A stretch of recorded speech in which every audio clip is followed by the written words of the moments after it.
Okay, thank you to everyone who's back with us for this wonderful second session of submitted talks. So if you were here with us yesterday, you know how this works. If not, we're gonna have 4 talks, each about 25 minutes, with some time, a little bit of time for questions between each talk. And then we'll have, again, a more general discussion period at the end for any sort of spillover. So stick around for that if you don't get to ask your question immediately after the talk. And first up to speak, I'd like to introduce Judy Kim, who's coming from Yale University. Great, thanks. Hi, everyone. My name's Judy. So I'm broadly interested in how people understand and communicate their own experiences to others. So I'm currently actually a postdoc at Yale with Molly Crockett studying narratives that people tell about their moral actions. But today I'm going to be talking about the work I did for my PhD with Marina Bedney on what blind and sighted people understand and how they talk about color. Oops. So from the minute that we're born, we learn about the external world using our senses, doing things like seeing, touching, and smelling things. And an important question is, what is the role of perceptual experience and how do we understand the physical world, physical properties? And to explore this question, I ask specifically, what can individuals who are born blind learn about color? The empiricist Locke famously argued that all knowledge has to be built up from sensory experience. And he said, therefore, a person born blind would have really limited knowledge about things like light or color. Locke said, you could, of course, try to explain to a blind person how light works using words and definitions, but words are just sounds. Words are meaningless without the relevant perceptual experience. If you were to explain to a blind person, for example, that light involves particles hitting the eye, that would sound just as nonsensical as if you had said there's a company of little tennis balls that fairies strike with rackets. Now, there's been some empirical research into knowledge and blindness that tells us that blind people know quite a few things about color, like that red and orange are similar colors and different from blue. But what's still unclear is the nature of such knowledge that's acquired without visual experience. Do blind people really only have shallow, fragmented, and incoherent knowledge as Locke thought? Or is it possible that much deeper, structured, coherent understandings about vision can be acquired without vision? On the one hand, there's this seminal study by Barbara Landau and Lila Gleitman, where they found that a 4-year-old blind child named Kelly understood a lot about how color works, like that color is a property only of physical objects and not mental ones like ideas. On the other hand, other findings suggest that blind people only acquire disconnected pieces of knowledge. For example, in this study, blind compared to sighted people did not use color information to make similarity judgments, suggesting that perhaps in blindness, color information might not be integrated with other knowledge that people have. So to get at this question of what is the nature of visual knowledge acquired in the absence of vision, in my dissertation, I investigated blind and sighted people's understanding of various kinds of knowledge about color. I'm not going to talk about these first two, they're published, but you can go to Marina's talk on Friday to hear about intuitive theories of color. But I am going to talk about these 2 newer studies, both of which are more about understanding how people think and talk about color using color words. So as already been mentioned a few times in this conference, one thing that comes to your mind when I say color is that we all know the typical colors of objects we've had a lot of experience with, like that bananas are yellow. We've seen a lot of bananas. Sighted people show pretty high agreement in labeling common objects like this. But today I'm going to argue that there's a lot more in the statement than just knowledge that yellow is the typical color of a banana, that there's much richer, deeper knowledge, and that such knowledge doesn't have to come from having seen a lot of yellow bananas. Put differently, the talk is going to be about why do we use color words in the way that we do, and where do intuitions about how to use color words come from? What's the role of visual experience? And in this first part, I'm going to argue that people have abstract mental models that link how different elements within color perception, like who is doing the viewing, what the lighting conditions are like, what part of an object you're looking at, how all of these together give rise to a specific color being perceived, and that knowledge underlies an utterance like bananas are yellow. And then in the second part, I'm going to probe intuitions about the use of gradable color adjectives. Like, when is it acceptable to say that this banana on the far right is more or less yellow than these other ones that could be described as green or black? in order to study what blind and sighted people understand about what yellow means, what that word marks specifically within the perceptual color space. So for both of these studies, we recruited 20 blind participants who've been blind since birth, and they have no prior experience with color. They all had normal cognitive and verbal abilities. And we always also had sighted age and education matched control participants.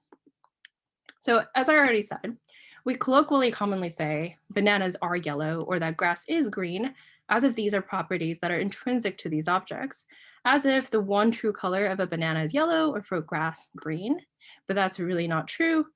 This art critic Ruskin notes that when grass is lit by the sun in a certain way, it's turned from green into dusty looking yellow, hence my title. If you think about the banana, it's not just yellow, it's white on the inside. In different lighting, it no longer looks yellow, brown when it's rotten, and green when ripe. And so given that the same single object can actually be seen as many different colors, why do we say bananas are yellow? The simplest hypothesis that's already been mentioned is that it's based on frequency or typicality in your visual experience. Most of the time when you've seen a banana, it's been on the outside in normal daylight. And so your memory of banana is mostly yellow. That's what you think is typical. But another idea that's been suggested by philosophers like Jonathan Cohen is that it's not merely about color frequency, but that we also represent abstract relationships between an object and its color that's contingent on things like the viewing condition and the viewer. And he's argued that when we say bananas are yellow, we're actually saying, well, bananas typically appear yellow for humans with typical color vision under typical viewing conditions. And we have kind of a model for what the typical settings are. And this implicit invoking of a typical viewer and condition model is just something we do when we communicate with each other. So in our experiment, one thing we're going to do is test whether people actually use such a model about typical viewers, focusing on two particular conditions. One is the part of the object, so inside versus outside, and the other is the lighting condition, so day versus dark, where we predict that people will have a bias toward describing the outside and daylight colors of objects. But part of this idea of there being mental models is that this typical viewer model also doesn't have to be the only one that we have. We should also represent other models that we can use flexibly. Here's a fish that when you fish it out of the water as a human and you see it in daylight, it's this ugly gray, but in its own habitat in the deep dark sea, it's multicolored. Would you describe this fish as gray or multicolored? And the intuition that I'm appealing to, and actually this is an example provided by J.L. Austin, we could also communicate the color of an object based on things like its causal history. So for this fish, what it evolved to look like. So as part of the second hypothesis, we're also going to see if people can take into account the, or do things like the causal history of objects. And more broadly, to test the idea that we have models that are independent of experience, we presented people with descriptions of completely novel objects for which neither sighted nor blind person has had any prior linguistic or visual experience with. It's hard to disentangle frequency from abstract knowledge if we used real objects that people already know about. So that's why we're using novel objects. And we had this cover task where we said, imagine you're an explorer on this island with people called the Zurkas. They have an advanced culture and their natural ecology is also different. You're going to encounter strange machines, tools, plants, and animals. And then we said, imagine you're writing a letter to a friend at home. On each trial, we'll give you two possible descriptions of the animal, plant, or object, and then ask you to choose which description you think sounds most natural to use in your letter. So starting with this outside versus inside manipulation, I'm going to show you one example trial and then have you actually engage and try to decide what you pick in your letter. Here's a lupa, that's a root vegetable cultivated by the Zurkas. On the outside, the lupa has a tough skin that's pink. On the inside, the lupa has light blue flesh. Which color would you use in your letter to describe to your friend, the outside color or the inside color? So actually, if you guys can use the raise your hand function to say if you pick the outside color, I can actually look.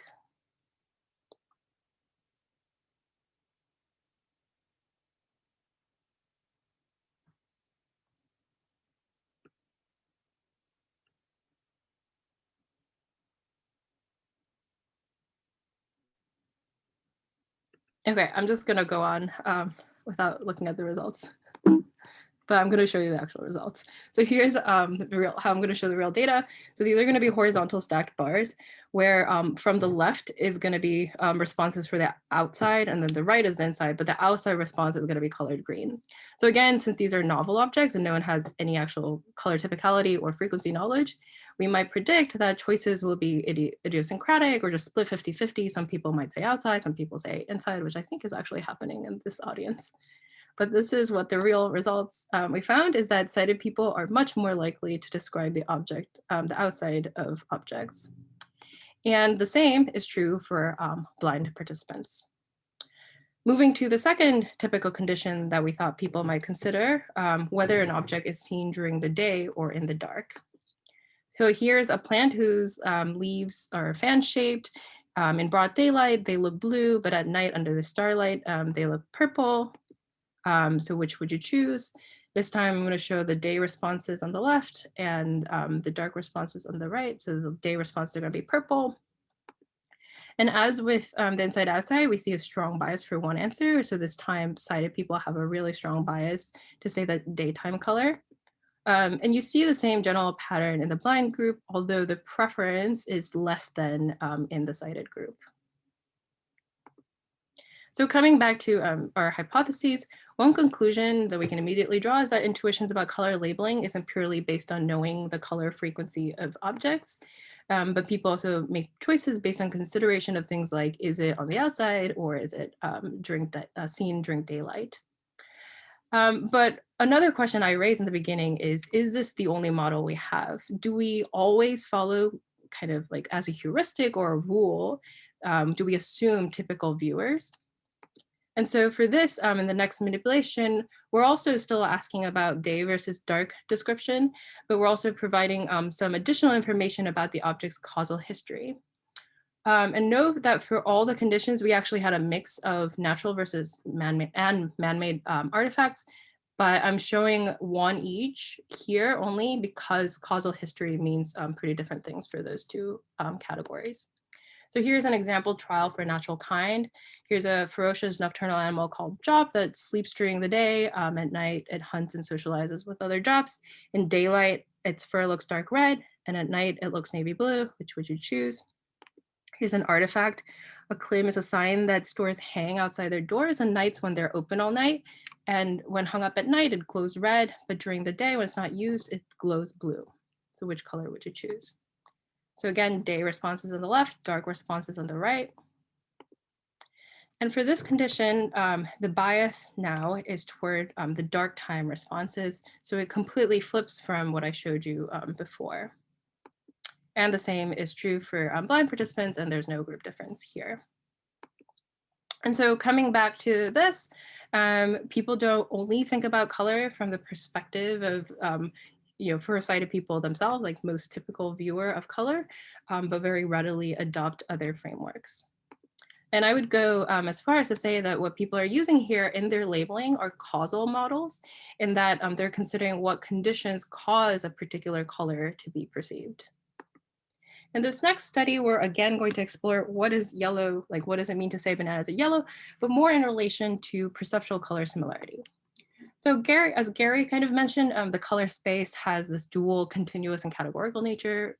We see colors as varying continuously and can discriminate millions of hues, but at the same time, we also carve it up into small number of categories, and we use words to describe the small number of categories.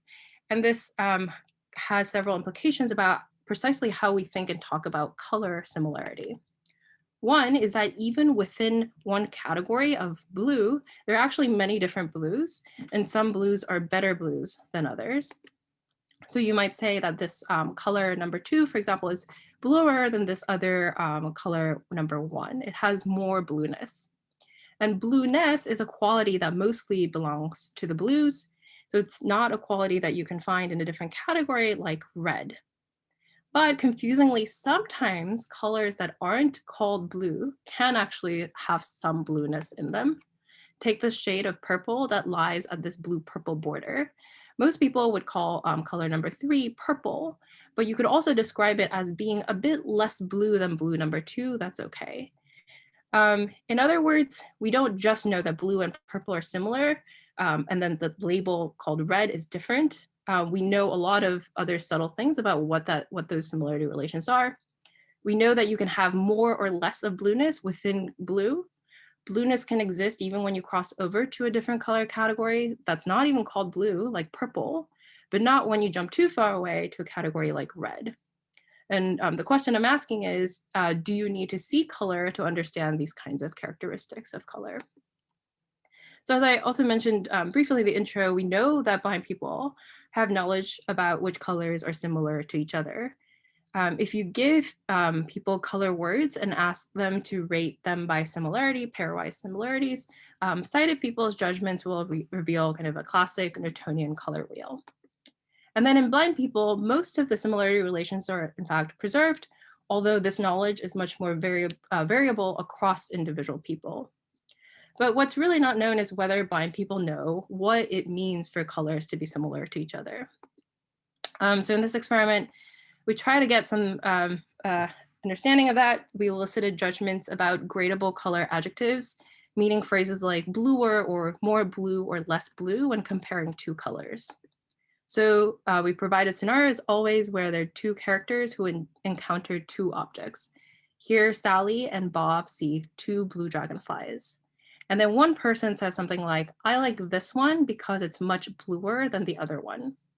And so participants had to rate how natural sounding is that description of one blue dragonfly as much bluer than the other blue dragonfly. We call this the same trial because two objects are being described with the same color label. There's two blue dragonflies.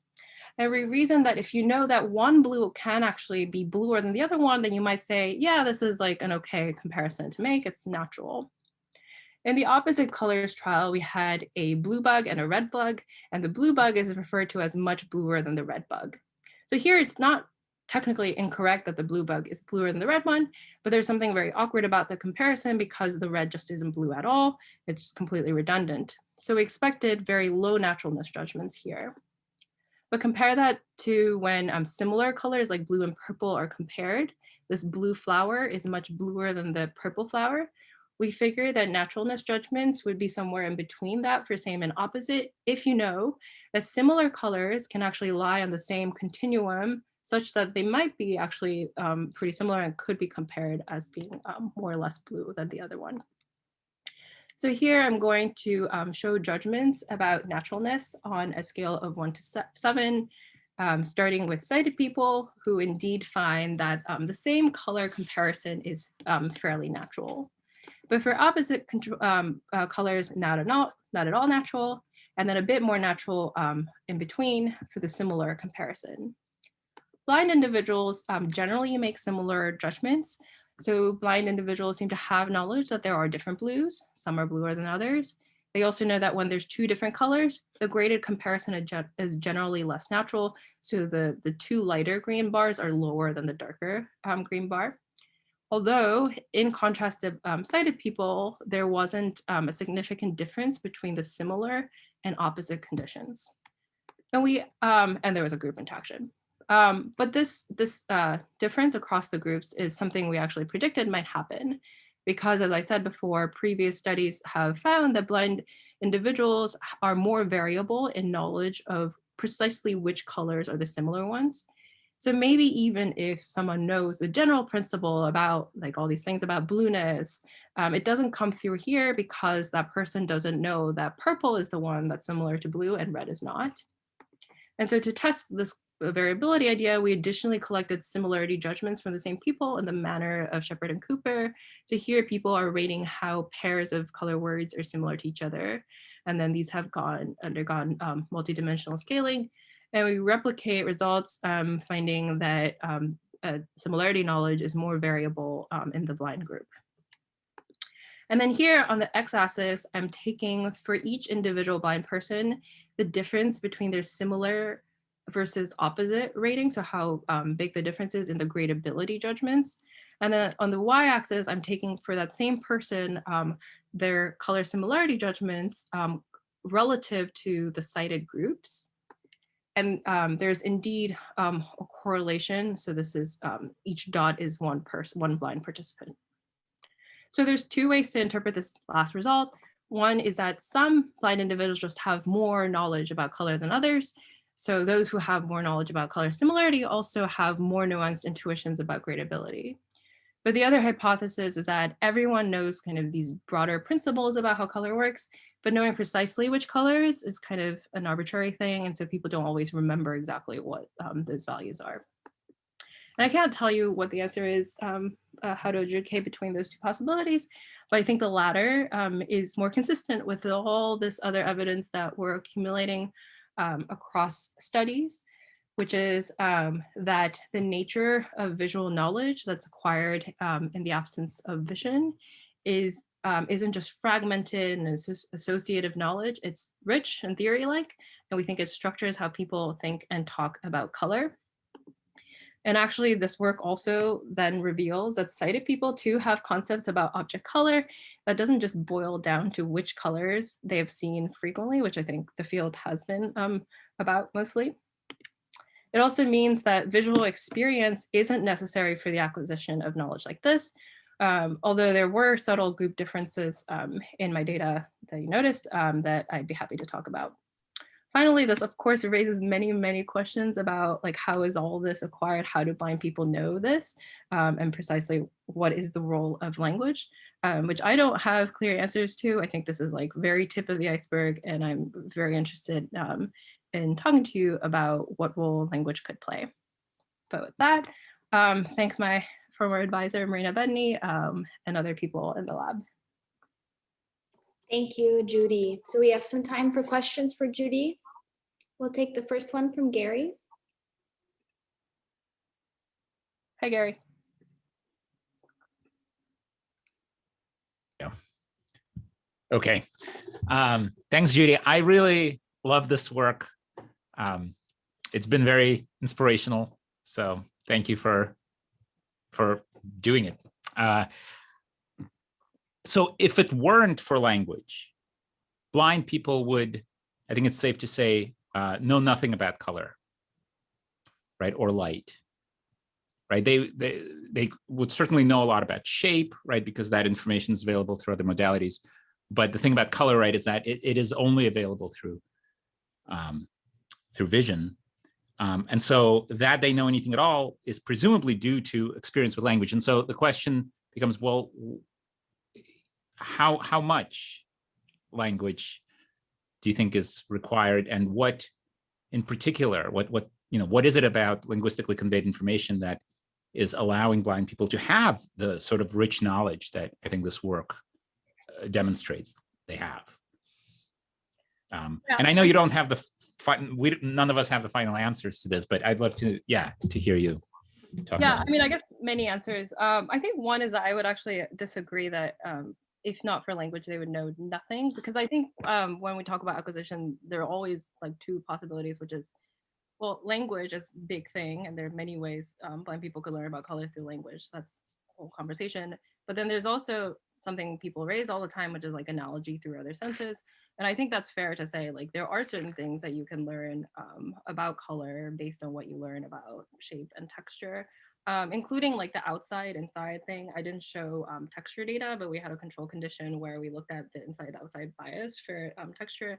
And actually for blind participants, their outside bias for texture and color was more similar, slightly more similar, like than for sighted people who had more of a bias for color.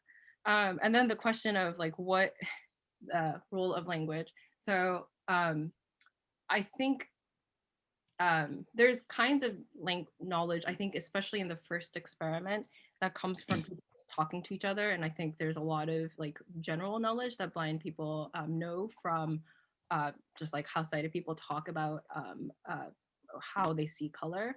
I was actually thinking about this in relation to Claire's talk about typicality, in that I think typicality of color is kind of marked grammatically, in that, right, like when you say black sheep versus sheep are white, that tells me something about which one is more typical. I don't think information about like inside outside or day or night is marked in the same way. So unless someone can think of an example, so I think it has to be more about like people talking about how like, oh, at night visibility is different, like just general communication. I think the second experiment, there are a lot more subtle questions we can ask. So one is that the experiment might actually be a little bit about kind of linguistic intuitions, and based on how frequently do you actually hear color gradable adjectives being used in the ways that we tested. That being like the much bluer might actually be uttered more with two blue objects than like people never hear blue versus red. Although I think it's also that being said, so there's a lot you can learn from language in that sense. That being said, a lot of people have also talked about how color adjectives are so weird and unique. They're really different from other adjectives. And in fact, when we try to make control conditions, it was really hard to find equivalents in shape and texture. So for the second experiment, I have like less of an idea of how what role language could play. We have to cut it off at that point to move on to our next speaker, but if you still have questions, hold them for the final session. So at this point, I'll ask Annika to put her slides up.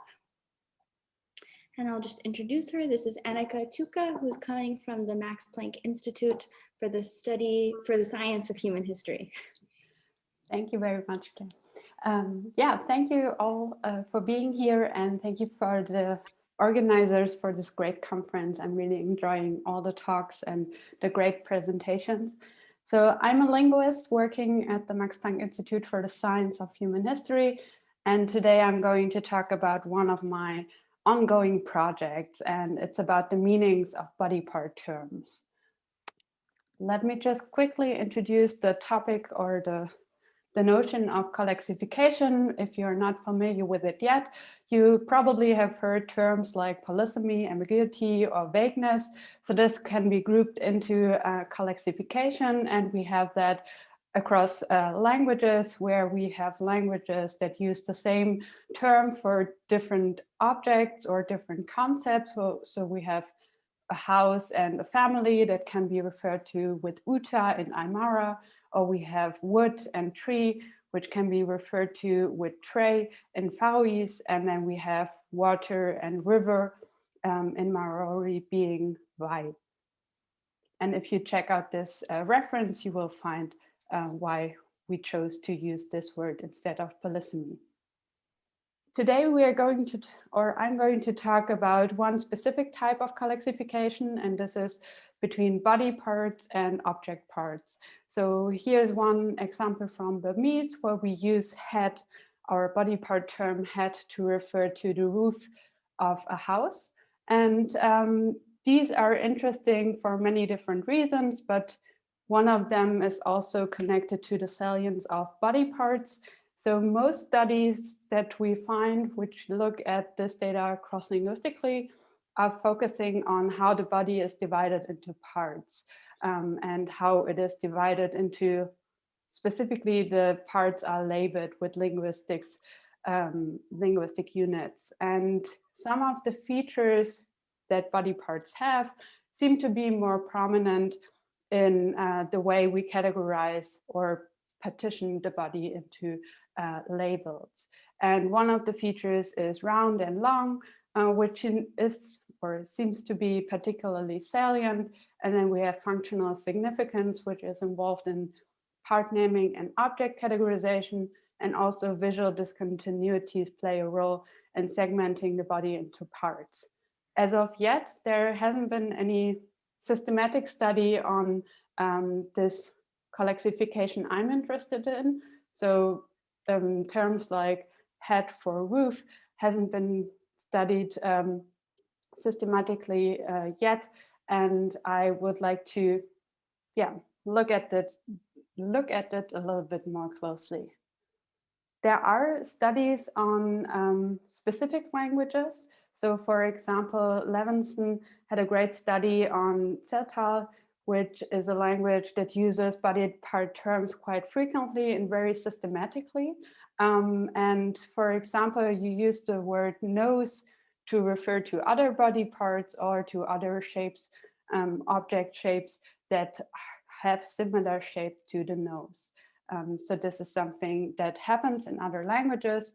And I looked at this from a cross-linguistic perspective in a study that I did for my master thesis, where I had body part, object part colexifications in 13 different languages. I used a set of those body part colexifications, created pictures of them, and then asked my participants whether or not they could refer to a certain object part with a body part.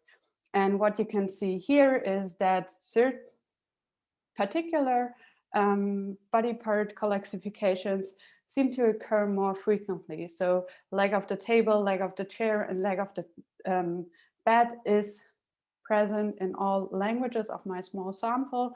And then we have sawtooth and mouth of the bottle, which is the upper part of the bottle, is also quite frequent. But most of this type of body part colexifications aren't that frequent across languages, it seems. So we have hand of bananas for a bunch of bananas. We have foot of a valley for the bottom of a valley, and head of the house for the roof, which are only or were only present in my sample in one language. So the aim of this present study is to extend this approach and look at these body part, object part colexifications across the languages of the world to test hypotheses of salience of body parts and identify cross-linguistic patterns of colexification. The research questions I'm going to focus on today are these two. So are terms for salient body parts more frequently colexified, and do certain body part, object part colexifications have different frequencies? The hypotheses are based on the things that I found already in my master thesis and the knowledge that I got from the literature. So outer body parts, meaning head, eye, and arm, are more frequently colexified than inner body parts, such as heart or liver. And most colexifications occur in one language family, whereas only a few colexifications appear in several language families. The data I'm going to use, and some of you might be familiar with it, it's the CLICS database, the database of cross-linguistic colexification.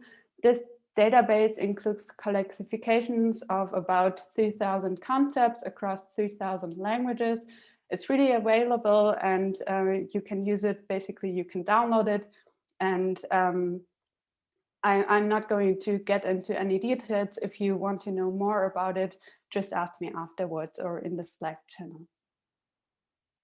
The database, the languages are distributed across the world. As you can see here, we have the language families, the most prominent ones. Most of the others are grouped into other. These are language families where you only have 1 or 2 languages.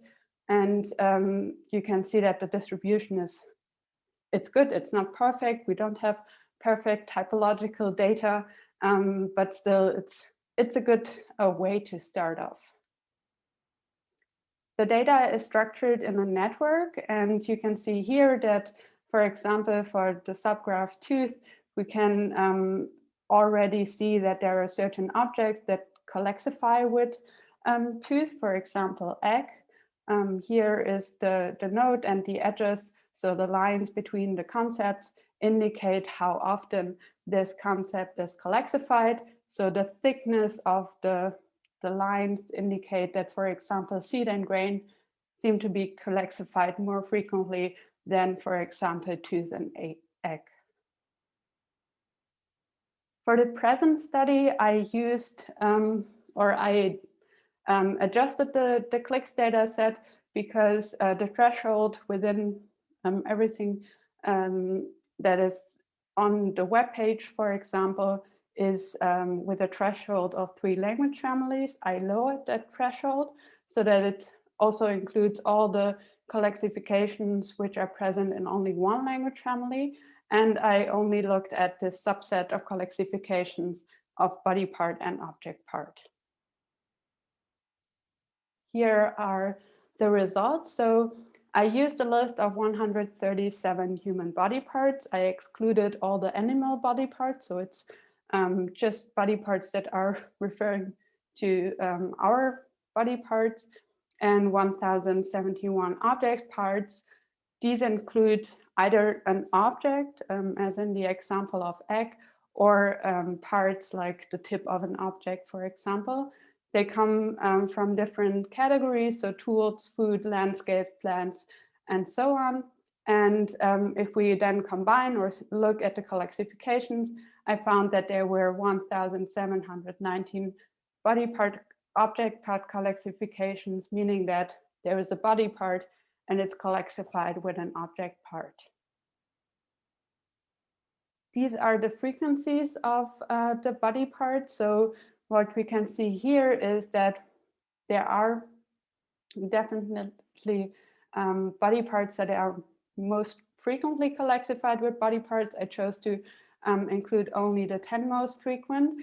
And here is head on the first place.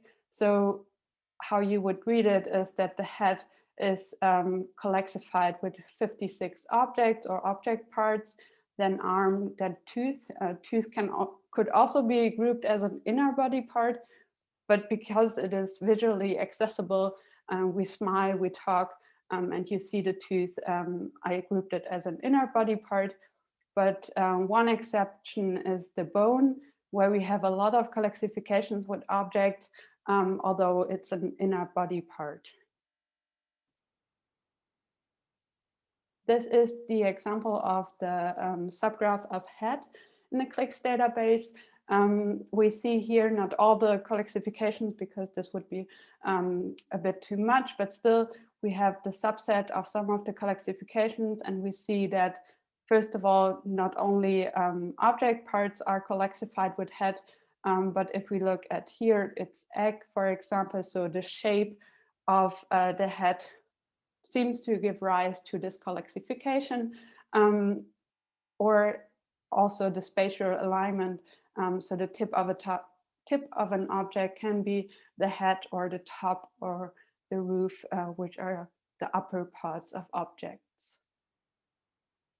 If we then look at how many colexifications occur across language families, we see that most of the colexifications I found in my list, so of the 1,719 colexifications, most of them, or almost all of them, occur in only one language family. So these are very infrequent colexifications, but still they occur at least once in one language family, and some of them occur in 2 or 3 or 4.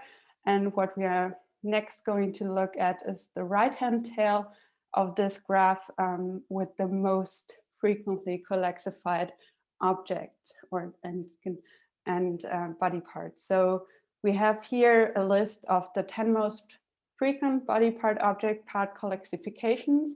And what we can see here is that the most frequent one is skin and bark.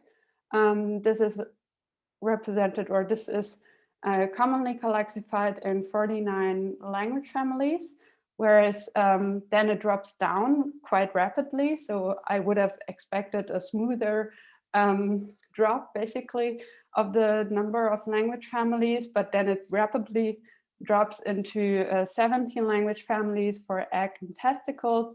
We have color and neck and so on. So here you can also see that there are differences in the perceptual similarity that is used for using a body part for an object part. And some of the objects also reoccur. So color is either the throat or the neck. And yeah. Now looking at, because these frequencies do not show us the distribution of where these colexification can be found. And it could seem that there might be certain clusters, but if we then look at the data and look at it on the map, we might see certain clusters or patterns within certain areas, because of course these colexification could also be due to language contact. that's why I chose 3 different patterns or 3 different colexifications to show you today.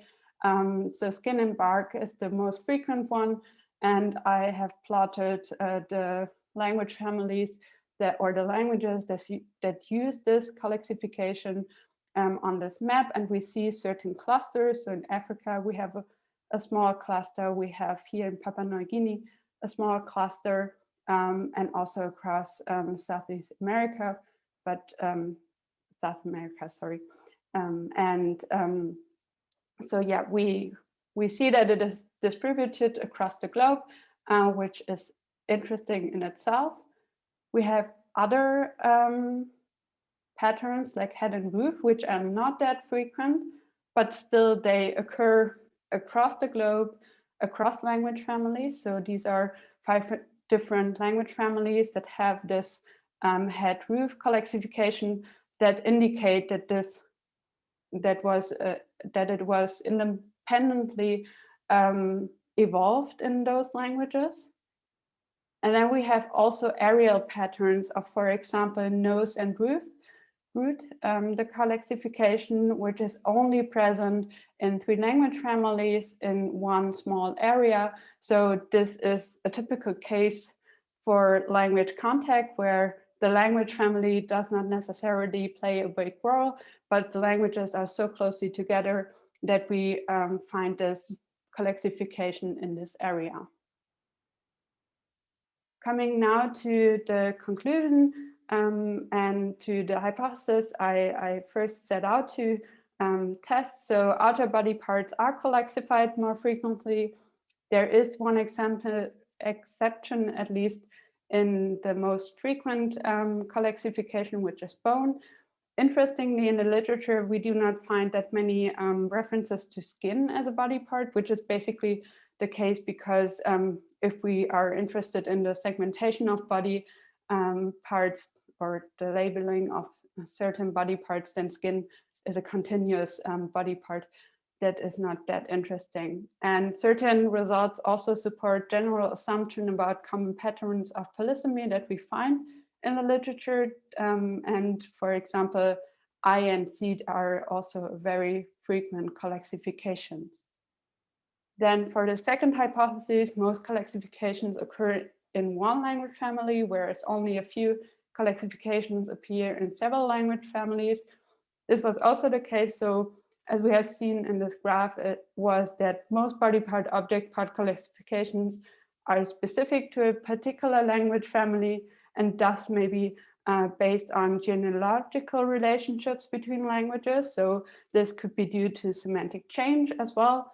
And there are only a few, very few seemingly universal colexifications that we find across the globe, across several language families. And also what we need to keep in mind is that there are language independent colexifications, but they can either be distributed across the world or confined in one area. And this is something that we need to keep in mind if we think about cognitive principles that could give rise to a colexification like head and roof, for example. And we need to take into account that this could also be only due to language contact. Some limitations of the study. So we still need to explain language variation, and this is something that I always have in mind and look to the future, that I need to do that because, and this is generally what we need to do, because we also find references to the same object part with 2 different body parts depending on the language we look at. So we also find, for example, that nose can refer to the tip of an object, but there's also languages that use head for the tip of the object. So this might be due to preferences for perceptual or functional similarity and based on areal and genealogical relationships between the languages. And then this is also something that we need to keep in mind is that the CLIX3 database currently contains only a few partial colexifications. So the examples that I showed you at the beginning from my master thesis were mostly table leg and certain other partial colexification. and these are not yet included in the CLICS database. So that's why I would like to make like an outlook or the next steps. So I'm going to create a sub-CLICS 4 with only body part, object part Colexifications.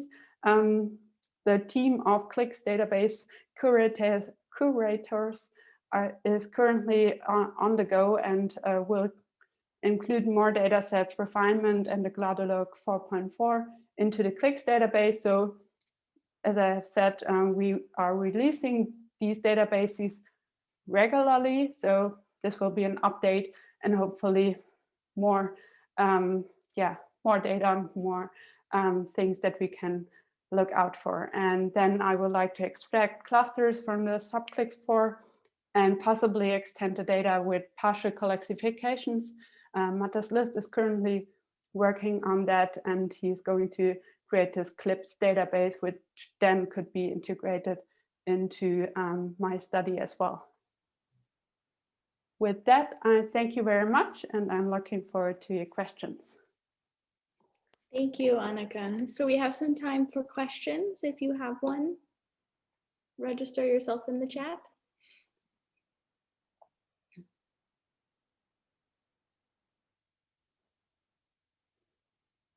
Claire, we'll take the first question from you. Oh, we can't hear you. One sec. Thank you. Thanks. Okay, I was just wondering, so I was wondering what you think about the origin of these Colexifications. If you could just talk a bit more about that. I sort of assumed that you're thinking of these as sort of the analogy going from the body to other objects. But off the top of my head, there might be some kind of maybe rare terms where it goes the other way, like the roof of one's mouth, for instance, or maybe even the lid of one's eye. I'm not really sure. So I guess, what do you think about the origin of the Colexifications, and do you think it occasionally goes the other way? If so, what difference is happening there?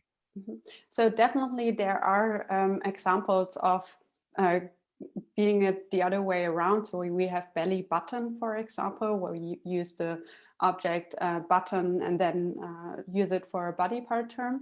But still there are, what my idea behind this is for now is that I see the body as a blueprint, as a categorization principle, basically, that we then can use to refer to other objects.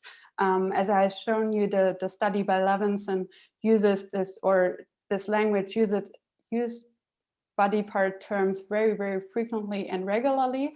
And I'm interested in whether or not this can be either due to the features that we have in the objects. This would be a cognitive basis. But since I'm now within the Max Planck Institute for the Science of Human History, I also learn about semantic change.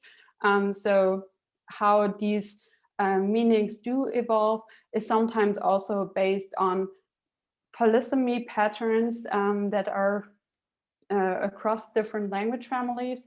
But yeah, the motivation behind this project is that I'm interested in to see whether or not we can pinpoint down the real similarity that is shaping these Colexifications. We have time for more questions, so please mark in the chat if you have one. For now, I'll take the prerogative to ask my question. You talked about how it might be that the more salient body parts are colexified more, and as far as I could tell, you just mentioned one notion of salience, so these sort of outer versus inner distinction. So I was wondering if there's anything else behind salience for you, and where you actually think that is coming from, if it's not just your perception of outer body parts or something like that. That's a really good question. So what I saw, at least in the data I was looking at, is that this salience seems to be a very big role. So head being very frequently colexified, but with this notion of inner body parts, for example, we have Chinese where a lot of Colexifications with the heart, for example, occur. So there are definitely cultural influences that could also be shaping certain types or certain colexifications that we see in a particular language. But overall, it seems to be more about the perception of certain body part features. Thank you. Do we have another question?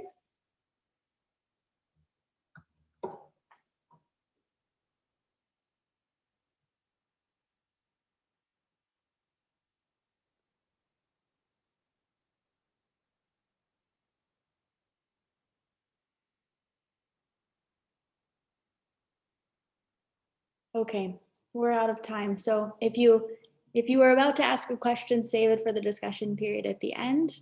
But for now, let's turn things over to our next speaker, Josh Martin from Harvard University. You can go ahead and put your slides up for us. All right.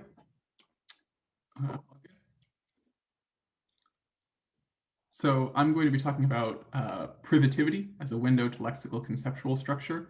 This is broadly going to be a talk about my sort of current approach to theory building in the area of semantic and cognitive meaning overlap and frustrations with it at the moment.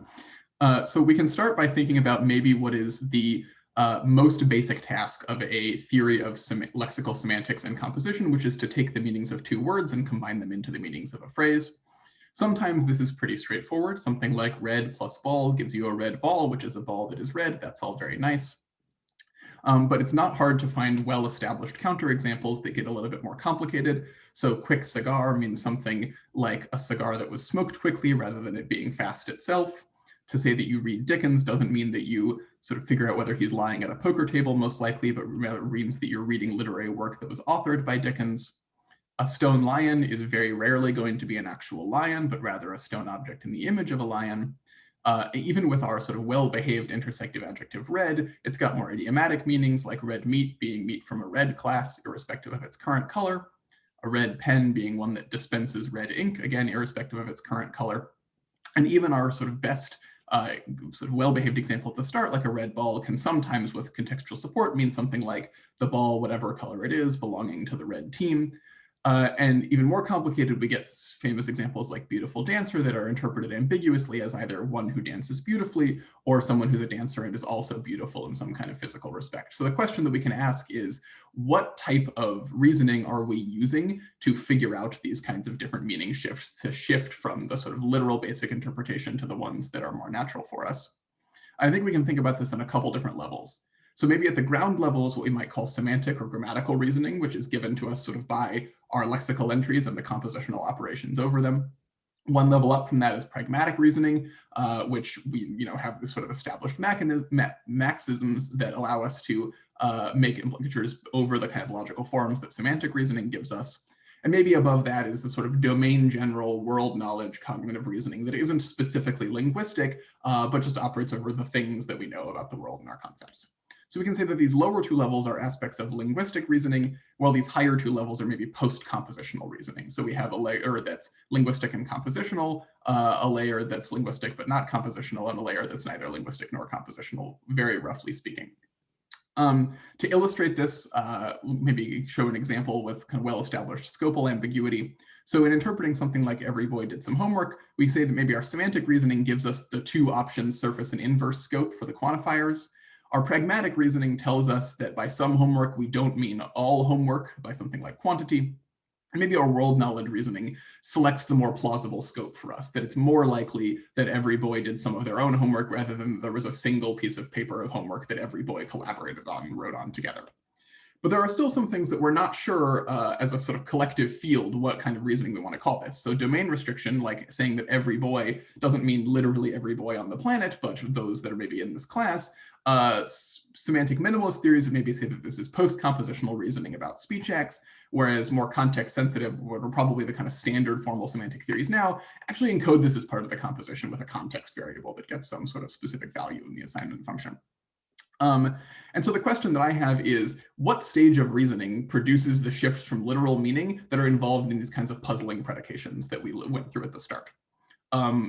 Given that there are 3 reasoning levels that I've established, we could have 3 options. So such shifts could occur via actually compositional semantic mechanisms that operate over the lexical meanings of these words, pragmatic operations over those meanings, like some kind of strengthening, or fully post-compositional reasoning that uses only domain general operations, matching up those meanings with sort of what's plausible in the world. And here we're going to be talking about theories that fall under this first bullet point, that try to capture this through compositional mechanisms. So a lot of these approaches have been motivated by things like these puzzling predications and other instances of polysemy and coercion and so on, which have been taken as motivation for enriching our lexical semantic system with detailed featural information beyond simply the extension of terms. So for example, generative lexicon theory and its descendants enrich the lexicon with some sort of qualia structure that tells you about features of particular nouns. Type theories like Asher's type composition logic instead enrich the lexicon with a hierarchical system of semantic types. Verbal decomposition theories like Ramchand's or Jackendorf's enrich the lexicon with sort of semantic primitives that we can then use to build up more complex meanings. So where this is sort of breaking kill down into make die is the sort of most common example. And crucially, any lexical enrichment is going to come with corresponding enrichment of compositional operations, because if we don't have operations that can work with that new material, then it's just sort of sitting there inactive and not doing anything in our semantics. So for example, under generative lexicon type theory, a lexical entry involves qualia features. So something like what an object is constituted of, its shape, its purpose, its origin.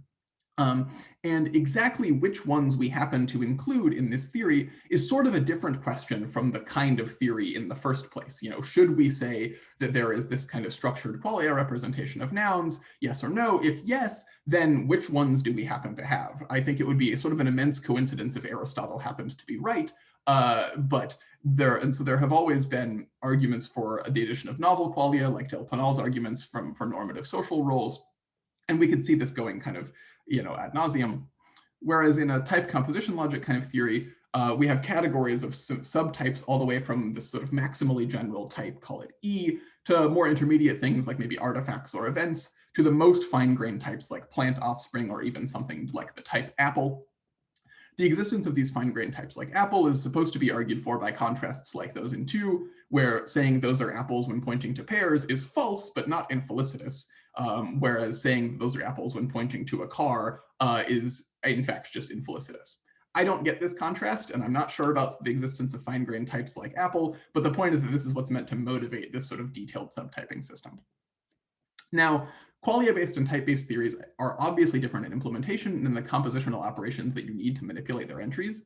But I think from the perspective of the conceptual structuring of the lexicon, from how much information is in semantic operations, we can easily imagine translating these types of theories between each other.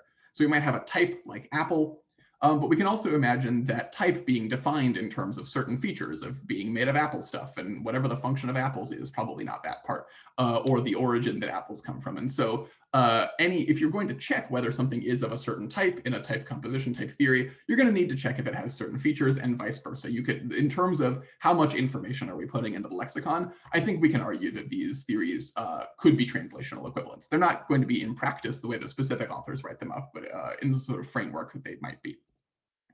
And so I'm not going to be interested in the particular differences between those, but what I'm going to be interested in is the fact that these theories in general are powerful. Mechanisms like type presuppositions or qualia modulation give us tons of flexibility in meaning and the ability to encode a lot of fine-grained detail for the kinds of predications that we'd be interested in. But this stance, semantic composition is not the same thing as conceptual combination. There is more that we know about sort of concepts and things in the world in general than we might want to say as part of our lexical entry. So we can schematize it this way. So concepts, which I'm going to use in a very pre-theoretical, not committing to anything about what concepts are, just like the stuff that we know about stuff in the world, involve lots of information. There are many more things that we know about dogs or apples that we might want to say are in our lexical entry for dog or apple.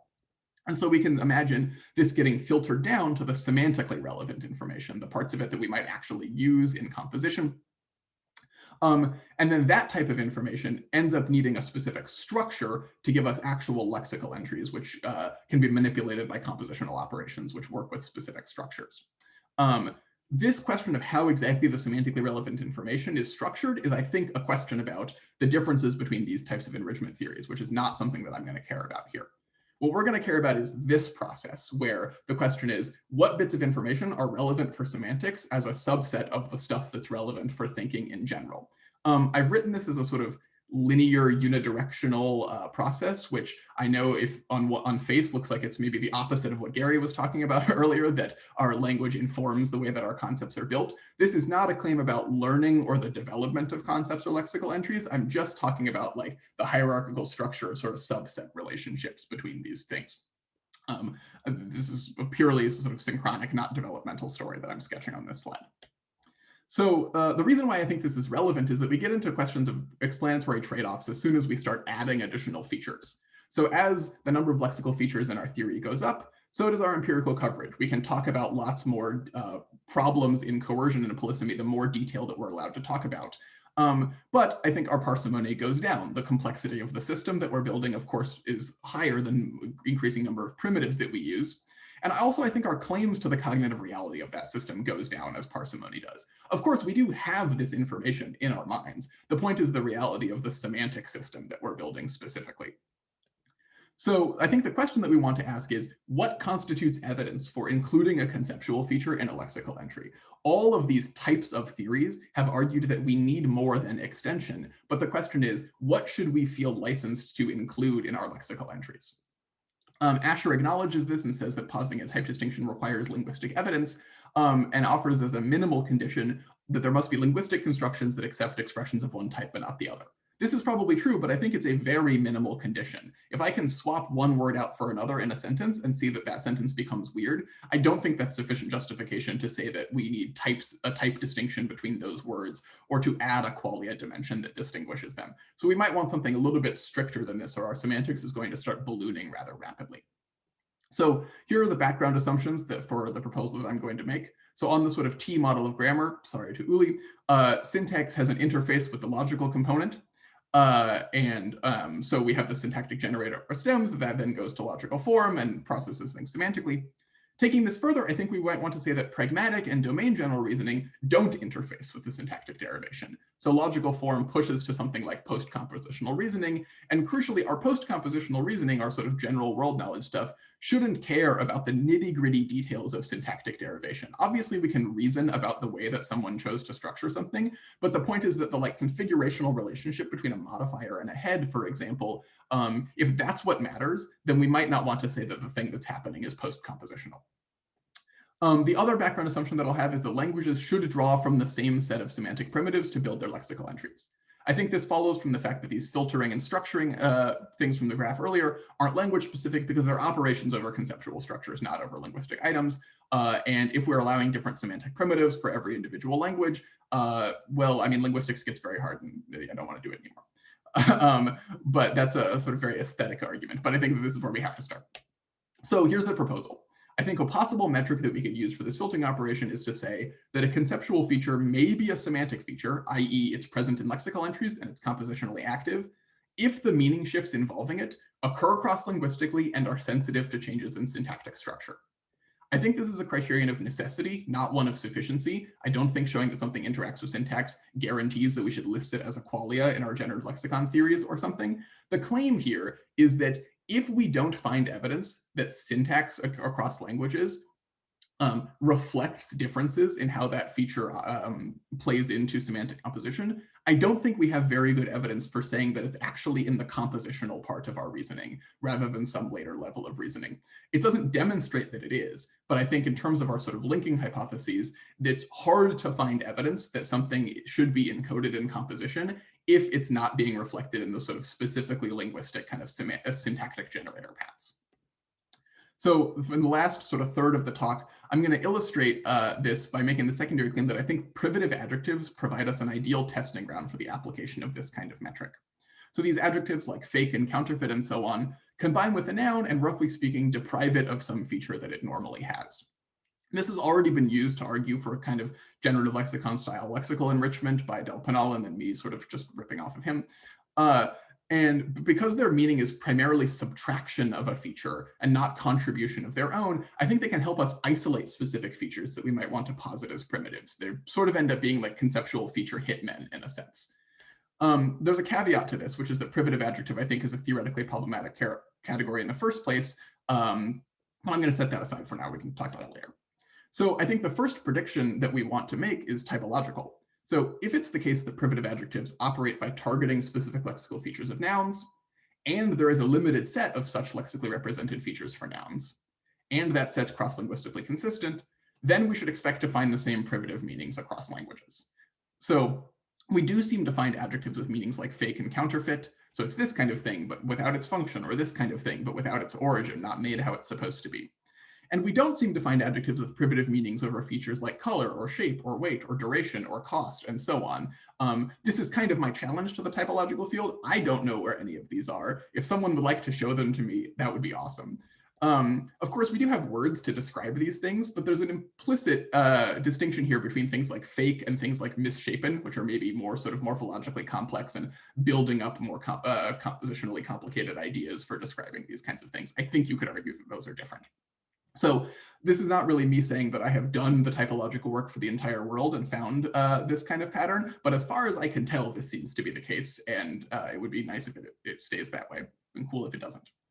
The second component here is that privativity is sensitive to syntactic alternations. I'm going to show a couple of examples of this in a way that privativity behaves uniquely compared to other kinds of adjectives that is more sensitive. So famously, Tjuka has argued that word order in Italian determines meaning of adjective-noun combinations. So we can have the adjective falso going before or after the noun. And crucially, when it goes before, that means something like the fake painting isn't a real painting at all. It's some kind of, I don't know, projection or a safe that's made to look like a painting. Whereas when it follows the noun, it is a painting. It's just not the right painting. It's forged. It's not made by the correct person. And so you get this distinction in word order, which there's arguments about whether this corresponds to reduced relative clauses and so on. That's a separate conversation, but the point is there is some kind of syntactic configurational distinction here that gives you differences in the way that this conceptual, potentially lexical feature is targeted. Contrasting this with non-privative adjectives, the point is that with other sort of subsective, intersective adjectives, you get a lot more ambiguity, whereas privative adjectives sharpen the distinction sufficiently more, which I think is kind of a fundamental problem for Tjuka, but that's a sort of separate talk. As a second example, they're sensitive to morphosyntax as well. So Russian adjectives alternate between long and short forms. So for example, the word for fake has a short form and a long form. The suffixes are going to change with gender and case and such. And the long form allows both subsective and non-subsective readings. So here are some corpus examples. So with the long form, fake painting here is something like, it's actually a painting. Again, it's just forged. Whereas with something like this fake door here, again in the long form, this isn't a door at all. This is a more properly privative meaning. So both of the word order availabilities in Italian are available with the long form in Russian, but the short form doesn't have this non-subsective meaning at all. The short form seems to instead mean something along the lines of like false or phony or misinformed or wrong, where you're not saying anything about the fact that a fake movie isn't a movie, but rather that it conveys fake information, or this story, you know, is phony in some way or another. So the way in which the adjective modifies the referent or the sort of internal intentional concept of the noun depends on this otherwise sort of just case-based morphological alternation here. The last bit of data that I'll present has to do with movement. So in Bangla, you have this phenomenon of focused adjective movement originally identified by Syed. So you can have something like this, where we'll be using numerals here to establish those kind of different barriers inside the DP. So this would be the sort of canonical word order, but you can also move the adjective out past the numeral and classifier level, or you can, if you focus it, move the adjective even further out past the demonstrative. For subsective adjectives, this doesn't have any interpretive effects, I mean, besides those introduced by focus, which are going to be sort of different. So if you say something like, these two good doctors, this has the classic sort of intersective, non-intersective ambiguity, where it could mean that you're good at being a doctor, or that you're a doctor and a good person, regardless of your doctor skill. And again, we have the same two sort of syntactic movement options here, and both of these interpretations are still available. The adjective doesn't interact with movement in any relevant way here. But for primitives, this does matter. So this is maybe a bad example because the Bangla words for fake and painting are borrowed from English. They're just the most relevant for the examples that we've been using so far. I promise that this is not just a borrowing effect. but I wanted to be consistent, and I think this is an easy example to explain. So when the adjective is under the demonstrative in the numeral classifier layer, we get the properly privative meaning that these aren't paintings at all, they're some kind of safe or something. But for either of the other movement options, these instead give you the subsective meaning that these are forged or counterfeit paintings, that something is faked about them other than their paintingness, perhaps. So this is an example of movement, which is not very easy to find in these kinds of situations, having this sort of effect. So exactly how privative adjectives manipulate this targeted lexical feature is sensitive to syntax in this variety of ways. And so we might want to conclude that they do so compositionally. This is just me saying that I think it's hard to come up with a sort of pragmatic or domain general reasoning story that explains why these particular kinds of movements or morphosyntactic alternations would lead to differences in interpretation in this way. All right, so I'll conclude, about 20 seconds. First, I think we need well-motivated linguistic criteria for positing specific semantic primitives to enrich lexical entries. Otherwise, we're going to fall into the kind of slippery slope traps that the semantic minimalists argue about. Given some common assumptions about the structure of our grammar, I'm proposing one such metric, that to posit a conceptual feature is in the lexicon, it should interact with syntactic structure, and it should do so across languages. And finally, I think privative adjectives are an example of the kind of data that we might want to pursue in order to apply this metric, because they appear to involve specific conceptual features in their composition, and they appear to do so in a way that's cross-linguistically sensitive to syntax, which I think is at least necessary motivation for saying that that information is occurring compositionally and not due to some sort of later level of reasoning. All right, thank you. Thank you, Josh. Does anyone have questions for Josh?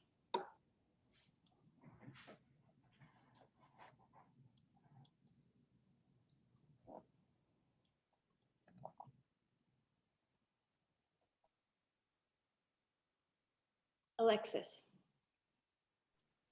Yeah, hi. Thank you so much for the talk. It's super interesting in a lot of different ways. I felt like I had to raise my hand right away because there was the silence, and so I'm not sure that my question is super well formed yet. But basically, I guess I'm wondering, it's maybe a couple of different things, but you know, is this telling us about the conceptual feature? Like, so when we're looking at these special privative adjectives, are we going to use those to motivate the conceptual features in the nouns that it combines with? Like, is that the sort of conclusion, or is it going to be telling us something about the adjectives? And I think those are inseparable questions. Yeah, I think it should at least tell us something about the noun. Yeah, that's the claim. Okay, and the other thing is, there's the possibility, right, that it's telling us about the syntax of the noun phrase. So potentially more than just the noun, right? So the syntactic sensitivities that you're seeing of the privative adjectives kind of suggest like they might be interacting with syntax in a different way rather than just the noun, right? So you could imagine, for example, it's typical to analyze a noun as expressing a property of individuals, let's say. And so of course, then you have this problem with fake gun, and now you're somehow subtracting, oh, I'm talking about guns, but I'm not talking about guns. But there's also analyses out there that analyze nouns as expressing properties of states, for example. So things might be a little bit, but you might need an individual layer. So you might actually have a couple of different nodes that you're targeting the noun, and then fake might be special because it interacts with one of those as opposed to the other. So I'm just wondering if you've considered like alternative syntaxes. You covered a lot of ground in terms of the way these things are handled on the meaning side, but I'm just wondering if you thought about, well, I guess this kind of syntax semantics interface kind of. Yeah, absolutely. It's a great question. I think that kind of conclusion, that there is more complicated internal syntax that's motivating these different kinds of meanings, is along the types of conclusions that I think we're likely to reach or are motivated by this kind of argument. So the core conclusion that I want to argue for here is that when we get these kinds of meaning shifts between the different ways that a privative adjective can mean something, et cetera, that is happening during the syntactic derivation, during the semantic composition, and isn't happening because of some later higher level of reasoning. Whether that comes out because of purely semantic ambiguities in the denotation of the adjective or the denotation of the noun, or because of intermediate, potentially covert syntactic structure, I think those are both subsets of the thing that I'm arguing for. And I absolutely believe that there will be the role for more complex syntax in actually explaining what's happening here. and so yeah, I think that's one example of the kind of conclusion we want to reach. The other thing I want to flag from your question is, I don't necessarily think that privative adjectives are special in that they actually interact with syntax in different ways. I think what they are is sort of more like canaries in the coal mine of, they're like an extreme case of meaning that is really kind of restricted and doesn't allow like a lot of sort of contextual fudging around. That can tell us sort of like, okay, I'm marking very clearly that a particular semantic operation is happening here and that it seems to be sensitive to syntax, because the outputs with privative adjectives plus nouns are maybe more restricted than they would be with something else. I can explain that line of thought a little bit more if there's more time, but I don't want to say that like they're actually special compositionally. I think that they are just like good at telling us what's going on under the hood. Very cool. Thank you. Let's take the question from Paula next. Hi, thanks. I think I kind of follow up on Alexa's question. Where you could say a little bit more about what you've got in mind by compositionality, because sometimes you talked about the syntactic derivation, and other times you seem to have like a more semantic notion in mind. Yeah, and if you allow yourself to have indices on like quantifiers, and play with types and do that kind of stuff, it's not really clear that compositionality comes to much more than recursive specifiability. But it sounded like you've got something more demanding in mind. So I wonder if you could say a little bit more about what the demanding notion you've got in mind is.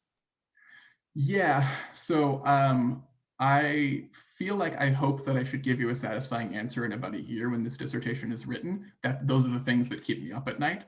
I think that I do mean something a little bit stricter than, we can manipulate our syntax in any way and create the pieces that we want to sort of make something compositional. I'm not intending to commit to anything about, indices of the way that quantifiers work, other than using that example to illustrate a bit of reasoning. I think the core point that I'm intending to make with words like compositionality here is that I think in some places I've almost certainly used it interchangeably with a phrase like in the course of the derivation, and that the claim is that particular semantic mechanisms for combining logical forms of adjectives and nouns are what alternate to give us the different meanings in these situations, rather than outputting something that's pragmatically underspecified. If I don't know, this is a very so that feels like it's in the right direction, but like I feel like I have the intuitive distinction you have in mind, but like at least lots of us are going to think that even what you were calling sort of post-pragmatic stuff is still computable. You haven't left the land of Turing computable yet. Oh yeah. And so if that's right, then I guess the question is, right, how much power is one going to assign to that, mapping from what you might think of as pure syntactic derivation into a level of conceptual representation? Like, what are you going to allow there that's interesting enough to do what you want it to be able to do, but isn't going to like just pop you out into basically you're in the space of a linear bounded Turing machine, and so very hard to get a feel for what the distinction is. Yes. Sorry, can I just interrupt, Josh? Can you take down your screen share before you answer Paul so we can get the next one started? Yes, of course. So maybe two answers to this. One is, I think the interesting thing to do here is to start with like a very strong notion of compositionality, to start with like, Szabo has this article that defines, all the maybe sort of differential levels of strength of the hypothesis. And I think what I want to do is start with the strongest one and see where that gets us. I think the concern that you have about how when we add additional information into this sort of syntax conceptual structure mapping, if we add too much, that pops us out into a significantly less constrained system, is kind of the concern that motivates this line of reasoning. But I think that we want like really linguistically specific data to kind of over-support and over-determine what kinds of conceptual information we're willing to even consider being part of that process. And so I think the basic structure of the argument is like, we should assume as little as possible until we have real good like syntax semantics interface evidence for saying that something is part of that. Okay, that's all the time we have, so we can continue later. For now, I'd like to introduce Wang, who's going to be from the University of Edinburgh. Take it away, Fong.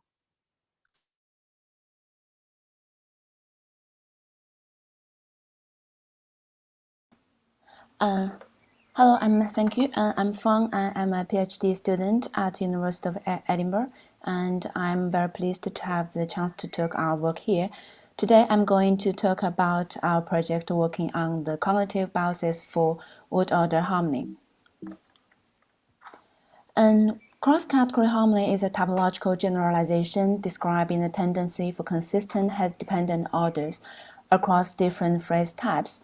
For example, languages with verb-object order tend to have prepositions, and languages with object-verb order tend to have postpositions. Here's a cross-linguistic survey of the 4 different word order types. From the graph, we can see that the languages with harmonic orders significantly outnumber of those with non-harmonic orders.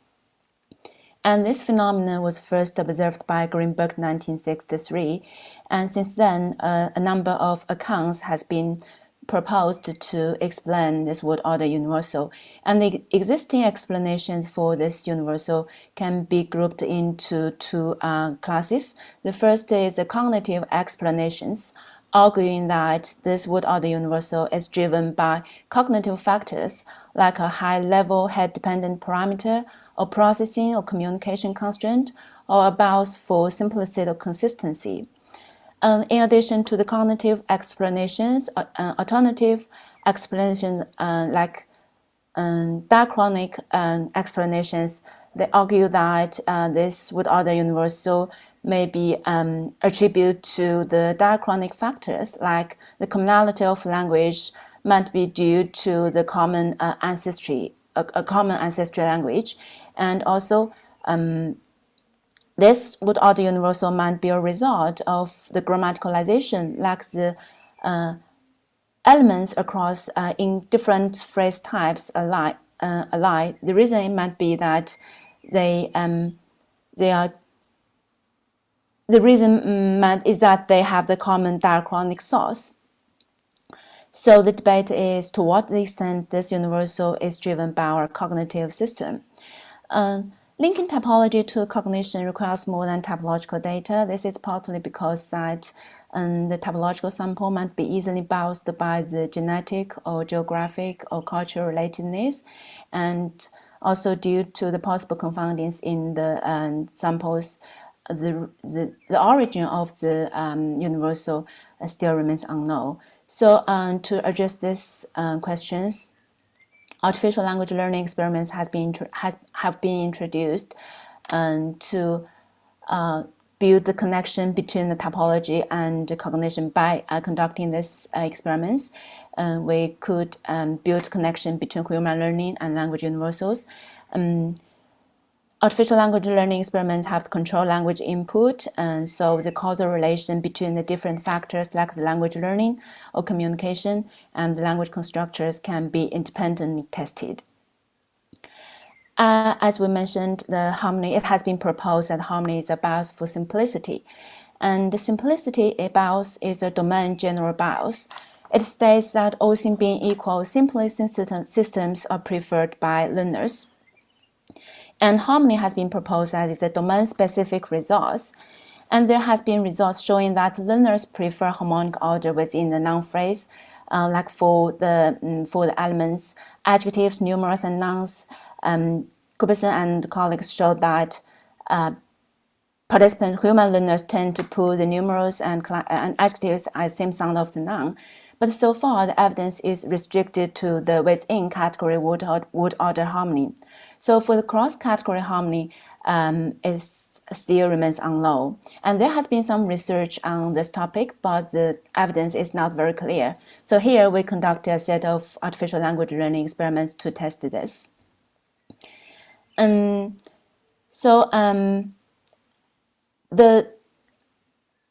The simplicity bias states that the general rule for orders across different phrases types is simpler than that a set of rules for different phrase types.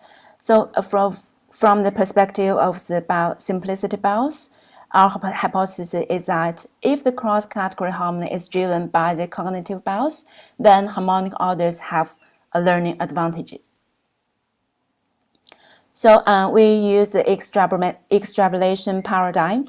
In this paradigm, participants are exposed to examples of a new language, but the critical evidence for the structure of interest is held out. And as a critical test, participants will be asked to extrapolate what they have learned to the held out data. So this paradigm allows us to investigate how learners generalize a given order to an unknown order in the absence of explicit evidence.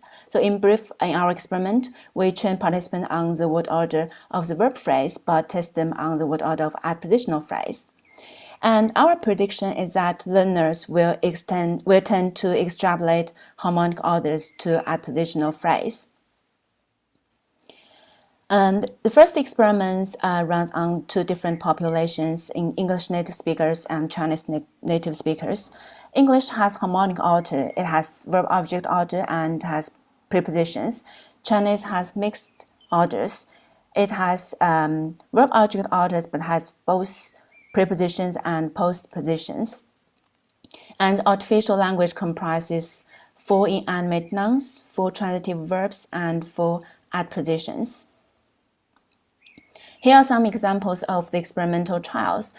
Participants were first trained on nouns, and they were instructed to learn the object names, and then they were tested on the object names, and then they were trained on the verbs and tested on the verbs. And then next they were trained on the verb phrase orders, and they were also tested on the verb phrase orders. And the testing blocks include both comprehension and production. Next, they were trained on the adposition and tested on what they have learned for the adpositions. And at last is a critical test. Participants were tested on the adposition order, and they were asked to describe the full picture with 2 words. And their responses will indicate whether they have a preference for harmonic or non-harmonic orders. So here is the result of experiment 1. And the x-axis of this plot represents the different conditions. Here, the verb-object word order and the 2 different language groups. And the y-axis of this plot represents the proportion of responses using harmonic orders. Here are the results of experiment 1. As we can see, both English and Chinese native speakers showed bias for harmonic orders in both conditions, and the bias is rather strong. And we have tested whether learners has a bias for harmonic orders between the verb phrase and adpositional phrase, and given that this word order pair is strongly correlated typologically, and some features also makes these 2 phrases very similar, like they both have a noun as a dependent and at the same side, and also the adpositions and verbs share the common diachronic source, like the verbs is a common grammaticalization source of adpositions. So the result is not very surprising. What about another category which is not so similar? So we turn to a second phrase type, the adjective and noun phrase. Different from that between verb phrase and adpositional phrase, there is no typological evidence for the harmony between verb phrase and adjective noun phrase. Here is the cross-linguistic survey of the distribution of these word orders. We can say that both VO languages and OV languages tend to have non-adjective order. And another thing is that it's still controversial on which one should be considered as a head in the adjective and noun phrase. And here in our experiment, following our results, we consider that the adjective is aligns with the verbs. And our hypothesis is that if the universal is driven by cognitive bias, then the bias for harmony between verb phrase and adpositional noun phrase should be less strong than that between the verb phrase and adpositional phrase. So we tested with the same experiment design, and participants were trained on the verb phrase order and tested on the adjective and noun order. The adjectives you used here is the color adjectives, like the meaning blue, red, and we run this experiment on English native speakers. So English has the verb object order and adjective noun order. Here are the results of experiment 2. Participants showed a bias for harmonic orders in the VO order, which likely reflecting their native language experience, but there is no bias for harmony in the OV order. So this is very different from the case between the verb phrase and adpositional phrase. And here is a comparison of the experiment 1A and 2. So the results is quite clear. And to have an interim summary, we use artificial language learning experiments to test the cognitive bias for cross-category harmony. And in experiment 1, we test the harmony between the verb phrase and adpositional phrase. And experiment 2 test the harmony between verb phrase and adjective and noun phrase. Because there is strong typological evidence for harmony between verb phrase and adpositional phrase, we predict that there should be a learning advantage for the harmonic orders in experiment 1. And as there is no typological evidence for harmony between verb phrase and adjective noun phrase, we predict that there might be no learning advantage for harmonic orders in experiment 2. And our results are consistent with our predictions. In experiment 1, there is always a bias for harmony regardless of whether a speaker speaks a harmonic language or mixed order languages. And in experiment 2, participants only showed a bias for harmony only when the language matching their native language order. So for the question whether there's a cognitive bias for cross-category harmony, we think that answer is possibly yes, but only for some phrase types matching the typology. Then the question is why?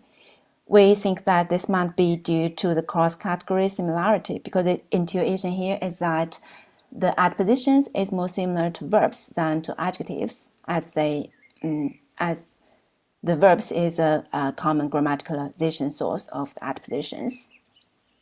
So we developed experiment 3 to test this hypothesis. Our hypothesis is that the ordering of the constituents across phrase is not just about aligning heads, but is sensitive to the semantic similarity of the elements to be allied. In our experiment 2, we used the stative adjectives, so the color words. So in experiment 3, we use the active adjectives. So this will allow us to see whether the adjectives with different similarity to verbs still have the similar pattern. So we will compare the participants' learning behavior for the harmony between verb phrase and stative, adjective, and noun phrase, and harmony between verb phrase and active, adjective, and noun phrase. And we use the same experimental design and trained on verb phrase order and test on adjective and noun order. The experiment 1 and 2 were conducted in a lab, but this set of experiments was disrupted by the pandemic. So we first replicated the experiment 2 online. And here is the result of the online version. And it's basically replicated what we found in the lab. Participants showed a bias for harmony in the VO condition, which likely reflecting their L1, the native language experience, but there's no bias for harmony in the OV condition. And here is the result of experiment 3. And as we can see, participants tended to produce harmonic orders in both OV and VO condition. Here is a comparison between the experiment 2B and experiment 3. It shows that when the adjectives were more verb-like, so the active adjectives, learners did show an increase in harmonic alignment. Have a summary of our experiment 3. Our hypothesis is that harmony is driven in part, at least in part, by the semantic similarity. So high similarity between elements to be aligned. So there should be a learning advantages for this word order for the phrase that with elements more similar. And our prediction is that there should be increase in harmonic alignment when the adjectives are more verb-like. So the active adjectives compared to the stative adjectives. And for the two types of adjectives, our results are basically consistent with predictions. For the more verb-like active adjectives, we saw there was always a bias for harmony. But for the less verb-like stative adjectives, participants only showed harmony only when the language matching their native language order in the OV condition. And so for the question we mentioned at the beginning, so is there a cognitive bias for the cross-category harmony? And we think the answer is yes. And why it's only holds for some phrases types. The bias for similarity is the reason that it's what's driven for the domain-specific results of cross-category harmony. But in addition to this domain general bias, we think something else also plays a part. So here we provide evidence for that the semantic similarity also might play a role in driving the cross-category harmony. And we also suggest that this is just a bias and not a strong constraint, because non-harmonic orders can also be learned.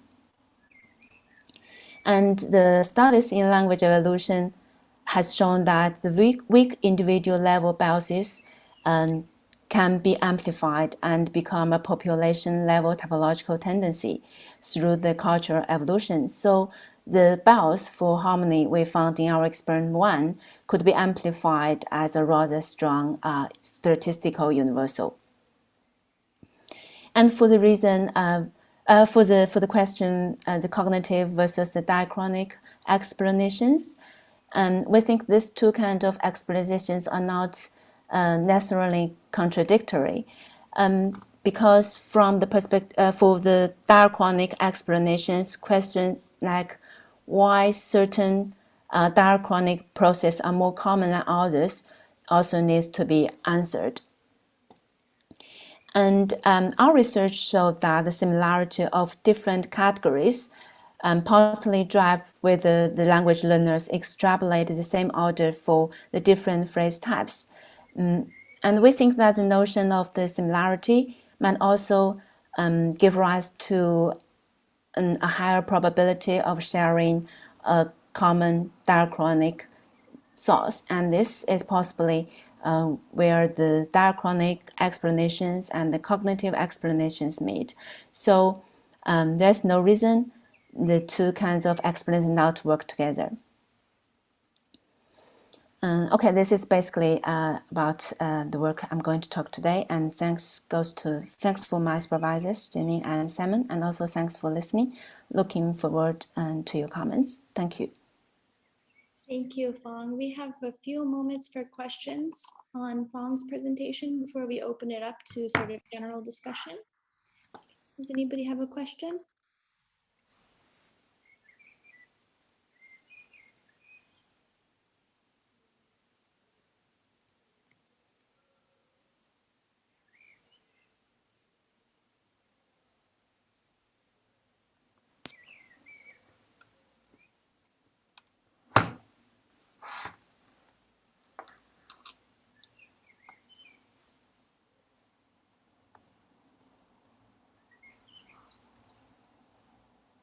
Okay, we'll spill over into the general discussion period. So feel free to register a question you have for any of the presenters today. And definitely if you have one for Fong, mark that in the chat and we'll give your question priority.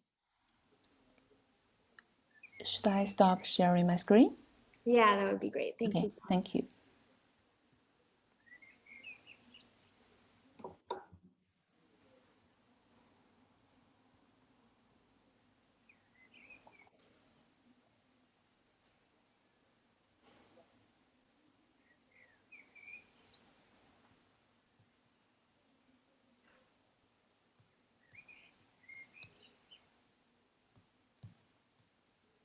So I'll take my privilege again as the chair and ask a question. I didn't want to ask it because, again, I don't think it's terribly well formed, but this is a question for Josh.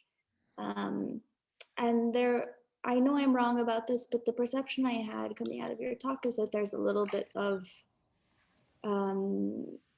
circularity there. And I know I'm wrong. I would love for you to clarify why I'm wrong, but it seemed like you wanted to say at some point that the level of meaning I'm going to care about is the level that interacts with syntax. And then later you use an interaction with syntax to diagnose something. So I'm wondering which one of these is is it motivated that you're going to pick this level as the level that interacts with syntax? Yeah, that makes sense. So I think that circularity would totally be there if it was like, okay, I'm going to care about the level of meaning that interacts with syntax, and so I'm going to show that, something interacts with syntax and therefore that level of meaning exists. The argument is about, so we have adjective noun combinations that are ambiguous or involve some sort of shift in the noun's meaning from its normal literal meaning to something else. So the argument is about where in the levels of meaning should we locate that shift? Should we be saying that that shift comes about because of, like, as a result of compositional operations that are occurring in the sort of syntactic semantic derivation, or does perhaps the syntactic derivation output some kind of underspecified meaning that we then resolve pragmatically, something? So the argument is that this is the level of meaning that interacts with syntax. If we want to say that a particular semantic phenomena is a result of that level of meaning and not a result of something else, then we should show that it interacts with syntax. I hope that's a less circular version. Yeah, I think the failure's more on my side after a long day of talks, but I'll take a look at your slides and see. Thank you. And we do have plenty of time for questions, so if you have one, please step forward.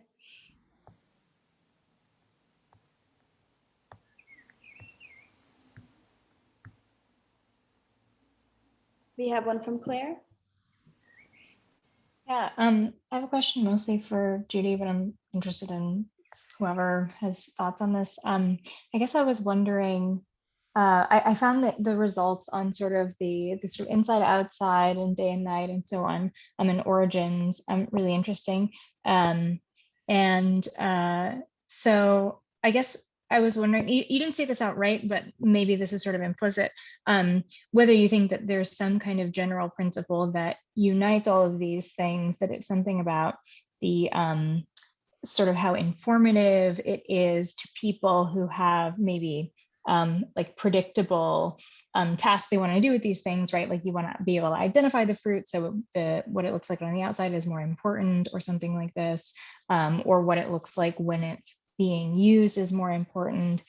So that's one question. And then another is just a really broad question that I kind of puzzle about a lot, about something you mentioned later in your talk, that, color, or maybe in the question period, that color adjectives are weird, and that we talk about them so much, and way more than these other, some of these other properties that you talk about. And I guess I was just wondering if you could speculate a bit about, why that is and what's going on there, and whether that may also have to do with something about informativity, or if it's about like something totally different.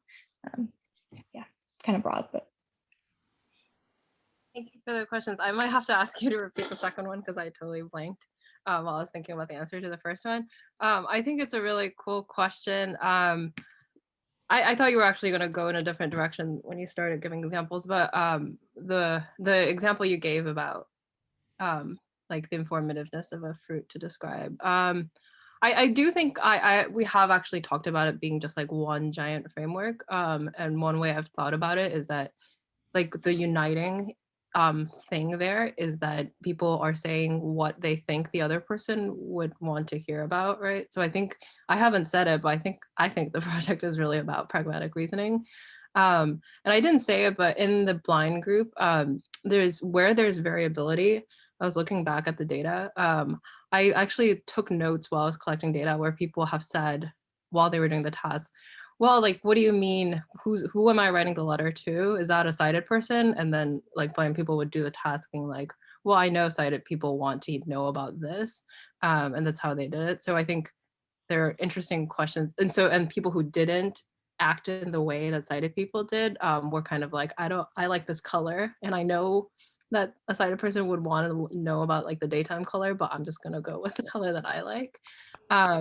And so I think there's also like interesting questions we can ask about if the audience is different, do people assume different things? And like, can sighted people reason about what blind people want to know about in dimensions other than color? What kinds of information?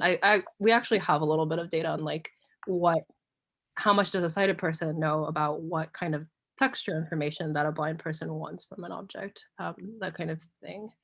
I also think, yeah, so I think also the object, like the causal history and the inside outside day night can just be all one thing, and that people are possibly thinking about who the most likely viewer is. So even from the object perspective, you can think that, well, for an animal, the viewers are its conspecifics.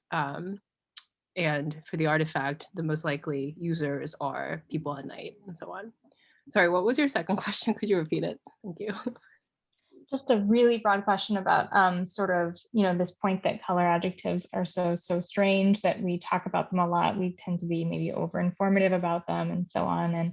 And just wondering if you maybe could speculate about, why that might be, if it could be explained by the same informativity principle. I'm not really sure. And then also maybe whether, like, by studying blind people's intuitions, we could get some purchase on why color is weird in this way. So yeah, just your general thoughts about that.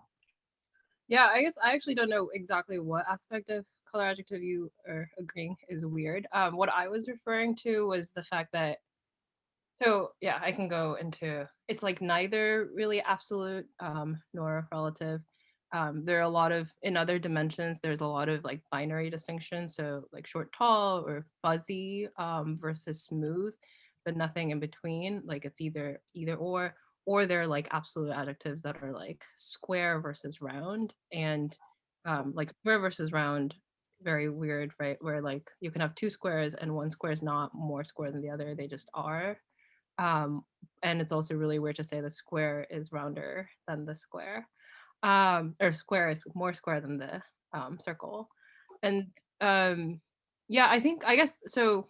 Specifically in my talk, I think the biggest weirdness comes from that there's only there's not two words, not two adjectives that describe opposites, and there's also not like a billion words that could describe the precise or like point to the shape of an object, and color is somewhere in between, where there's like 3 to 11 words.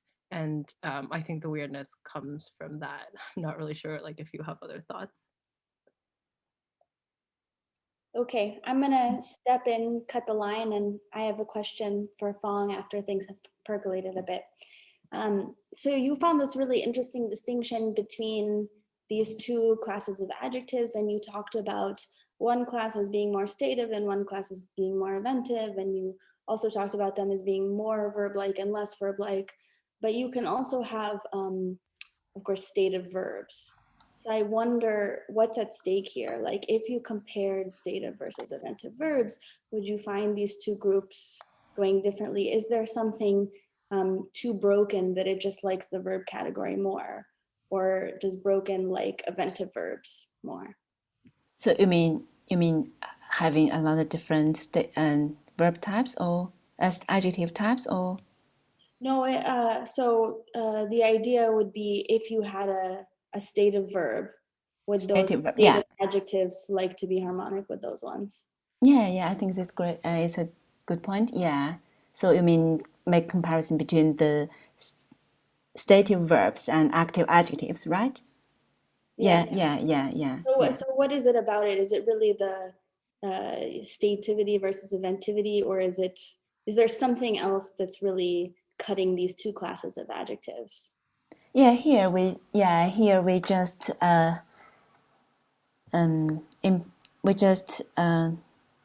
use the semantic similarity between the two different types. But as you say, if we have the active stative verbs and active adjectives, I think they might be more similar. And I think we would also expect an alignment between the two elements across these two different phrase types. Okay, thank you. Thank you. Our next question is from Alexis.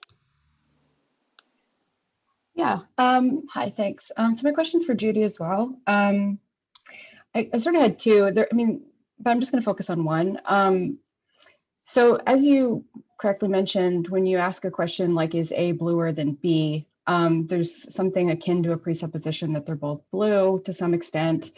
And of course, when you're talking about something that's blue and something that's purple, there is this like sense, given the way we represent color and perceive color, that they do both have a degree of blueness. So it's a little bit puzzling, like, maybe why you don't get the effect quite as much as you expect. And you do find the effect with sighted people, but not with blind people. But I was thinking that, actually, so two things. So one, obviously, as you noted, it's possible that the data with the blind people is more noisy. So I was kind of wondering if you had like more scale options, whether that might bring the difference out more. But I don't really know much about that, so I don't want to focus on it. But I was wondering whether you could avoid the sort of felt kind of presupposition failure by using a slightly different sentence, and whether the slightly different sentence would accord with your hypotheses. And I think it would. I don't think it would be problematic. So, and it actually uses a phrase that you used when you were talking about the materials, which is better blue. So is this a better blue than that? Because there, what you're quantifying instead of degrees of blueness is the goodness of fit to the category blue. So it's still getting at, there are these categories, and then, but you're highlighting the gradients between them. So I wonder if you just ran it with, is this, how natural is it to say this is a better blue than that, whether you'd expect just get rid of that presupposition failure. And if you saw the difference, would that be good enough for your purposes? Yeah, thank you. I like that idea, because another thing that people have brought up is that there's many senses of gradability. So we're talking about hue, obviously, but we could also be asking about saturation. Although I think with blue, like bluer, I don't think people usually say that to mean saturation, but there is fuzziness in addition to the presupposition that you're mentioning. And then better blue would, I think, get more at the concept that we're talking about, which really is about like focal versus non-focal blue. And then I think your first question, we basically have to collect more data. I think. Yeah, I'm not really sure what, yeah, but I think your suggestion is a great one. Thanks. Our next question is from Balint. Thanks. I'd like to ask Josh a question, because you mentioned in your talk that I found really exciting at some point that this literal interpretation is somehow modified. And I'm wondering what your take would be on figurative language and figurative uses, which clearly move away from literal meaning, whatever it may be, but do not seem to be using or having an effect on syntax. Mm-hmm. So where would you put that? Yeah, so I think the first part of the answer to the question is sort of precisely defining the boundaries of figurative language. So, on some accounts of how privative adjectives work, Partee says that you apply like fake to gun and realize that that's nothing because no guns are fake. And so you expand a little bit. And when you say something like gun to refer to a children's toy gun, or a cloud looks like a gun, like, are you being figurative or are you not? I don't think it's easy to, at least with my understanding of this subset literature, easy to decide what counts as that and what doesn't. But I definitely think that there presumably are going to be canonical instances of figurative language that are more akin to, I suppose, kind of non-compositional work in either direction, right? So you could either say that figurative language, some instances of figurative language occurs sort of after you've built the sentence and you're using, and then you're sort of shifting it in more pragmatic ways, or you could say that it's almost kind of pre-derivation in that you are just sort of swapping out completely what you mean by a specific word or a specific noun for some metaphorically adjacent thing and inserting that into the derivation. The arguments that I'm trying to make are about instances where it's, you know, the normal meanings of the adjective and the noun inserted into the derivation, and then something about the way that they combine in that process does something weird to them. So I think there are probably instances of things that we call figurative language that could fall in any of those areas. So if I may have a follow-up on that, you would not take, so the figurative expressions would cross the boundary you set up, that something need to be somehow syntactically available or have an effect to move beyond a kind of canonical interpretation, as opposed to some instances that are figurative, that are just a pragmatic interpretation. So it's certainly the case that the boundaries that I've set up are to some degree artificial, and that there's always going to be a sort of feedback and feed forward between these things. But I think the claim that I'm making here isn't that particular instances of figurative language cross them, but rather that you could probably point to different instances of things which have all been called figurative language that are actually occurring at different levels of meaning shifts. I don't mean to make the claim that like a particular instance of a metaphorical phrase is sort of straddling a boundary, although I don't want to rule that out either. I think the main takeaway is that a lot of different things that we've called metonymy and coercion and polysemy and figurative language and the kind of shifts involved with primitives, et cetera, and things maybe shouldn't be treated as natural classes. And that and this is kind of a plea for metrics or criteria for figuring out when we should treat them as natural classes happening with the same kind of operations and when we shouldn't. Because I think our analysis has been pretty superficial a lot of the time in grouping those. thank you. We still have a few more minutes. Any more questions? Can we ask questions to each other? Yes, please. So I had a question for Judy. I was curious about, something struck me about the difference between two of your examples for the day-night alternation. So in one instance, I think it was like a plant that had blue leaves during the daytime and purple leaves at night. And another instance, it was this predatory animal that was like red during the day and bright blue during the night. And these struck me as different in that, like, it feels like with my kind of model of the way that vision and color and light works, I can build a pretty easy pathway to say that, okay, if something looks blue in the daylight, then when you make it darker, that thing might look purple because purple's kind of a darker version of blue, et cetera. Whereas this animal that like looks truly red in one lighting and truly blue in the other, like I don't have my sort of natural models of how light and color work, like don't make that work. Something else needs to be happening there that's, you know, not just light reflection. And so I wonder whether you were thinking about that at any point during this, or to what extent like the kind of natural relationships between the two colors in these pairings might play into people's judgments about what to call them. Because I think I'd be more willing to call something blue if its other colors were like natural progressions from blue based on the light than something much weirder. Yeah, I mean, that was a concern when we designed the experiment, and like a simple answer is that we try to use a mix of color combinations so that we didn't have that problem where like it'd be confounded with one of the conditions. I think it's actually, I think we have really bad intuitions about what color objects look like in different lighting.